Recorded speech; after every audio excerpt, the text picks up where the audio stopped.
சென்னை உயர்நீதிமன்றம் மற்றும் உயர்நீதிமன்ற மதுரை கிளையில் இன்று விசாரணைக்கு வரும் முக்கிய வழக்குகளின் விவரங்களை தருகிறார் செய்தியாளர் சுப்பையா. சுப்பையா, இன்னைக்கு நீதிமன்றத்தில் விசாரணைக்கு வரும் முக்கிய வழக்குகள்லாம் என்ன, அது குறித்து சொல்லுங்க.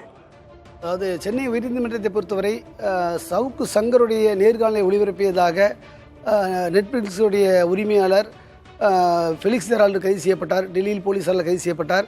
அவர் ஏற்கனவே முன்ஜாமீன் தாக்கல் செய்த நிலையில் அந்த முன்ஜாமீன் மனு தள்ளுபடி செய்யப்பட்ட நிலையில் மீண்டும் ஜாமீன் கேட்டு சென்னை உயர்நீதிமன்றத்தில் மனு தாக்கல் செய்திருந்தார். அந்த மனு கடந்த வாரம் விசாரணைக்கு வந்தது. அப்போது இவரை கைது செய்த நோக்கம் என்ன, இதனுடைய விவரங்களை தருமாறு அரசு தரப்புக்கு நீதிபதி கேள்வி எழுப்பியிருந்தார். இந்த நிலையில் இன்று நீதிபதி தமிழ்ச்செல்வி முன்பு இந்த வழக்கு விசாரணைக்கு எடுத்துக்கொள்ளப்படவிருக்கிறது. அப்போது அரசு சார்பில், அதாவது காவல்துறை சார்பில் பதில் மனு தாக்கல் செய்யப்படும் என எதிர்பார்க்கப்படுகிறது. அடுத்ததாக ஒரு முக்கியமான வழக்கு பார்த்தீங்கன்னா கள்ளக்குறிச்சி விவகாரம். அதாவது கள்ளக்குறிச்சி இது விசச்சாராயம் அல்ல, கள்ளக்குறிச்சியில் அந்த பள்ளி தாக்கப்பட்ட விவகாரம், கனியமுத்தில் உள்ள பள்ளி தாக்கப்பட்ட விவகாரம் தொடர்பான வழக்கு சென்னை உயர்நீதிமன்றத்தில் தற்போது நிலுவையில் உள்ளது.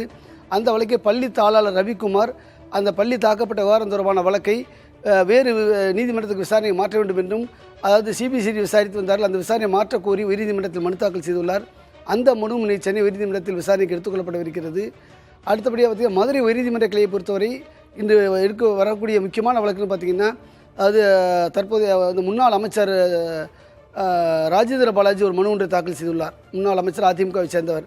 அவர் சார்பில் தாக்கல் செய்த மனுவில் அதிமுக சார்பில் இந்த கள்ளக்குறிச்சி விசச்சாராயம் தொடர்பாக போராட்டம் நடத்த அனுமதி கேட்டதாகவும், காவல்துறை அனுமதி மறுத்துள்ளதால் தங்களுக்கு அந்த அனுமதி வழங்க வேண்டும் என்று கோரி மனு தாக்கல் செய்துள்ளார்.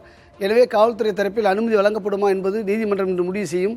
எனவே அது ஒரு முக்கியமான வழக்காக இன்று மதுரையில் பார்க்கப்படுகிறது. இன்றைய முக்கிய வழக்குகள் தொடர்பான விவரங்களை வழங்கியமைக்கு நன்றி சுப்பையா.